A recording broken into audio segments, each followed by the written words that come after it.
मैं बताता हूं, तकरीबन 1 करोड़ नए वोटर, फर्जी वोटर लोकसभा चुनाव के बाद वोटर लिस्ट में आते हैं। हमारा वोट कम नहीं हुआ।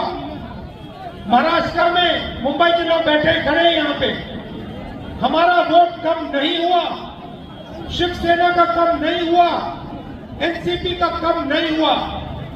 जितने हमें लोकसभा में मिले उतने हमें विधानसभा में मिले, मगर बीजेपी का वोट बढ़ा। कितना बढ़ा?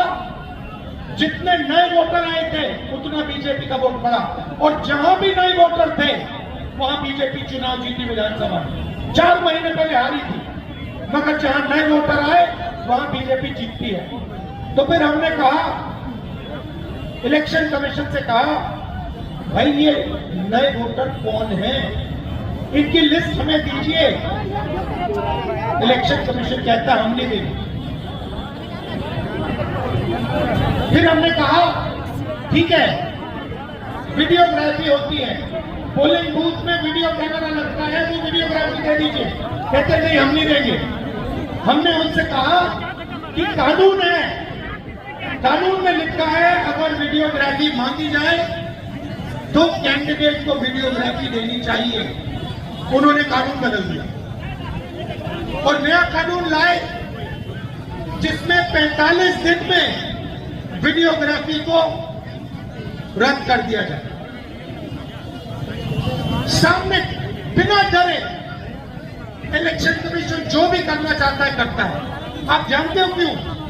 क्योंकि 2023 में नरेंद्र मोदी जी बीजेपी एक नया कानून लाई, छुप के लोकसभा विधानसभा में पास कर दिया। नया कानून क्या था?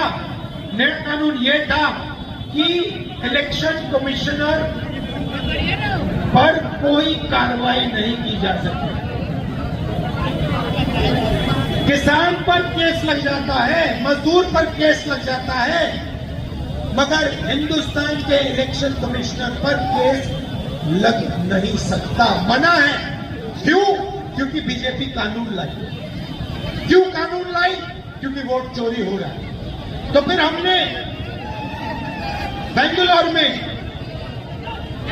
सेंट्रल बेंगलोर की सीट है, उसमें हमने गहराई से कार्रवाई शुरू की और हमने अपने लोगों से कहा, देखिए ये कागज की लिस्ट देते हैं, 200-300 किलो की कागज की लिस्ट है, 8 फुट ऊंची।